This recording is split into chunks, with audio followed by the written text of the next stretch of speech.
काली नजर। माँ माँ, अरे क्या माँ माँ कर रहा है? बकरी का बच्चा है क्या? अरे माँ मजाक छोड़ो, मुझे फाइनली वो मेन चौराहे वाली दुकान मिल गई है। अब देखना, आपका बेटा दुगनी स्पीड से पैसा कमाएगा। ओफो, ये क्या? मेरी ऑनलाइन मेकअप क्लास चल रही है, इतनी जोर से क्यों बोल रहे हो आप दोनों? अरे मेरी धर्म पत्नी जी, मेकअप क्लास बाद में करना, वो चौराहे वाली दुकान मिल गई है हमको। अरे वाह, रुको मैं अपनी माँ को फोन लगाकर बता देती हूँ। अरे मैं भी अपने रिश्तेदारों को बता देती हूँ, कितनी खुशी की बात है। हाँ हाँ, मैं भी अपने दोस्तों को बता देता हूँ, 1 हफ्ते बाद रजिस्ट्री है। बस घर में खुशी का मौका था। उन तीनों ने अपने अपने फोन उठाए और लोगों में बात फैलाना शुरू कर दिया। और रही सही कसर श्वेता बहू ने अपने पड़ोस में सबको बताकर कर दी। अरे वर्मा आंटी, अब हम भी जल्दी कार ले लेंगे, घर का रेनोवेशन होगा और ठाट से रहेंगे हम भी। अरे ऐसा क्या हुआ? लॉटरी बाटरी लग गई है क्या? अरे इस बार चौराहे वाली मॉल में हमको भी दुकान मिल गई है, दुकान नंबर 21, जो एकदम चौराहे पर है। अब ग्राहक बढ़ेंगे तो आमदनी भी बढ़ेगी ही ना। अरे वाह, कितनी खुशी की बात है। मैं बहुत खुश हूँ तुम्हें इतना खुश देख के। बाकी एक बात कहूँ, सबको मत बताते फिरना, किसी की नजर लग जाएगी तो खुशी की खबर वापस लौट जाएगी। हैं? ऐसे थोड़ी ना होता है, अब डरा रही हो। अरे सही कह रही हूँ, काली नजर कहते हैं इस चीज को, जब आप किसी को कुछ बताओ और वो काम बिगड़ जाए। अरे लेकिन मैं तो... तुमने सबको बता दिया ना? हाँ, फोन लगा लगा के। अब बच के रहना, काली नजर बड़ी खतरनाक होती है। श्वेता इतनी खुश रहती है कि वो वर्मा आंटी की बात पर ध्यान ही नहीं देती, जबकि पड़ोस में और भी लोगों से खुशी की खबर शेयर करती रहती है। अगले दिन राजेश बहुत दुखी होकर घर आता है। अरे बेटा क्या हुआ? मुंह क्यों सूजा हुआ है? मधुमक्खी ने काट लिया क्या? माँ, वो दुकान किसी और के पास चली गई, किसी ने ज्यादा भाव लगा दिया। अरे पर बात तो आपसे हुई थी ना उस दुकान वाले की?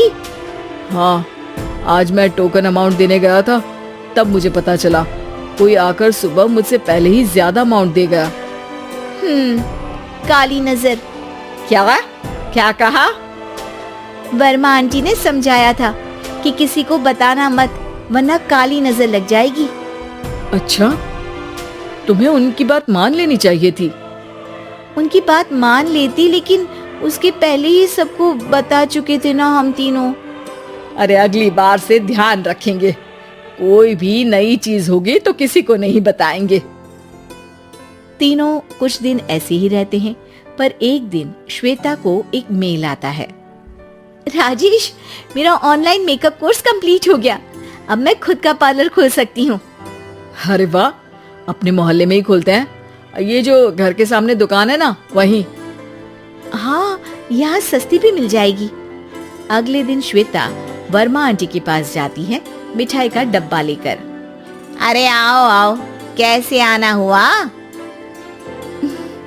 जोर से नहीं बोलूंगी, वो सामने वाली दुकान है ना, वहाँ मैं अपनी पार्लर की दुकान खोलने वाली हूँ, उसकी मिठाई है। अरे वाह, बहुत बधाई हो तुमको। हाँ, मैं कमाने लगूंगी तो राजेश पर पूरे घर का बोझ नहीं रहेगा ना आंटी जी। ये तो है, पर ये बता कि तूने ये बात किसी और को तो नहीं बताई ना? अरे नहीं नहीं, पिछली बार गलती कर दी थी, काली नजर लगी किसी की और राजेश के हाथ से वो दुकान चली गई थी। सबको मत बताना। चलो मैं चलती हूँ, कल दुकान की बात करने भी तो जाना है। अगले दिन श्वेता दुकान के लिए मालिक से बात करने जाती है। अरे लेकिन दुकान तो हम कल रात को ही किसी को दे चुके हैं। कल ही? हाँ कल ही, 2 दिन बाद कोई यहाँ पार्लर भी खोल लेगा, अब कहीं और दुकान देख लीजिए।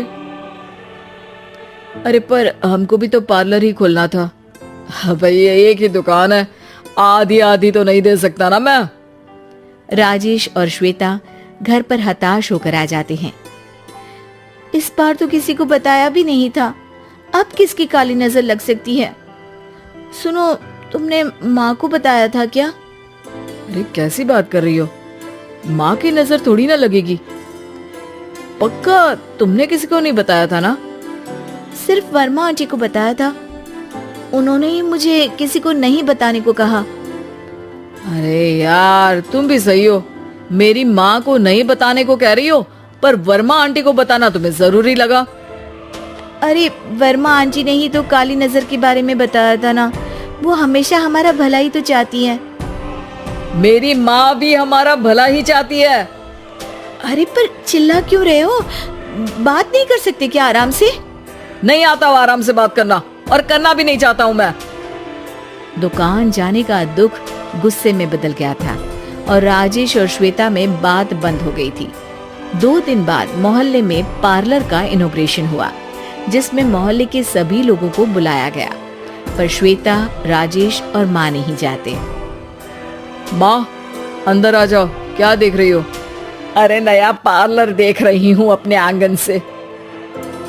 देखो, माँ को दूसरे का सुख देखने में कितना मजा आ रहा है, मेरा दुख नहीं दिख रहा इन्हें। यहाँ मेरा पार्लर भी तो हो सकता था। अरे चुप रहो यार, हर बात में लड़ाई क्यों ढूंढ रही हो? राजेश और श्वेता फिर बहस करने लगते थे। तभी माँ ने दोनों को बाहर बुलाया। अरे जरा देखो तो, दुकान चलाने वाले का बोर्ड पर नाम क्या लिखा है? श्रुति वर्मा। गाड़ी निकाले बेटा, हमें कहीं जाना है। काली नजर का इलाज कराने? राजेश अपनी बाइक निकालता है। तीनों ट्रिपलिंग कर रहे हैं। माँ राजेश को उस मॉल वाली दुकान पर लेकर जाती है जहाँ राजेश अपनी दुकान खोलने वाला था। यही दुकान लेना चाहता था ना तू? हाँ, पर इनको भी दुखी करने लेकर आई हो क्या यहाँ पर दुकान दिखाकर? वहाँ काफी नहीं था?